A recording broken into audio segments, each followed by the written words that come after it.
تمام تعریفات اس ذات کے لیے الذی خلق سبع سماوات طباقا، اور حمد اس کے لیے جو بدیع السماوات والارض ہے۔ سامعین کرام، یہ کائنات اور اس کا ہر ایک ذرہ اپنے تخلیق کار کی گواہی دیتا ہوا نظر آتا ہے۔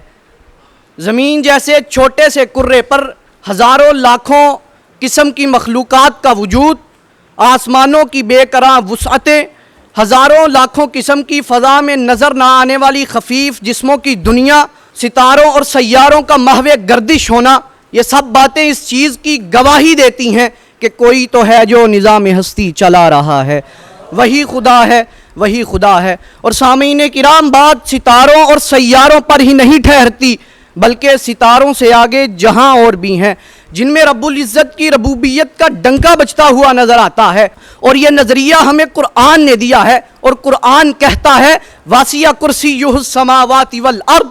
سامعین کرام، سورج کی روشنی اور چاند کی ٹھنڈک سب اسی کے حکم سے قائم ہے، سمندروں کا مد و جزر، دریاؤں کی روانی، ہواؤں کا چلنا، یہ سب اسی کی کرشمہ سازیاں ہیں۔ خشک اور بنجر زمین کو وہی زندہ کرتا ہے، خشک پہاڑوں کے کونوں سے ٹھنڈے اور میٹھے پانی کے چشمے وہی نکالتا ہے، ایک چونٹی سے لے کر وہیل مچھلی تک سب کو رزق وہی دیتا ہے۔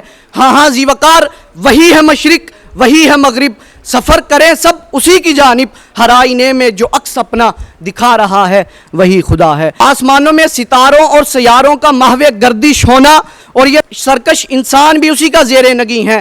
کسی کو سوچو نے کب سراہا، وہی ہوا جو خدا نے چاہا، جو اختیار بشر پہ پہرے بٹھا رہا ہے وہی خدا ہے۔ سامعین کرام، میں اس کی صفات کا حق ادا کرنے سے قاصر، اس کی صفات میری حدود سے باہر، میں اپنا کلام کر رہا ہوں اسی کے لفظوں سے آخر۔ قل هو اللہ احد اللہ الصمد لم یلد ولم یولد ولم یکن لہ کفوا احد۔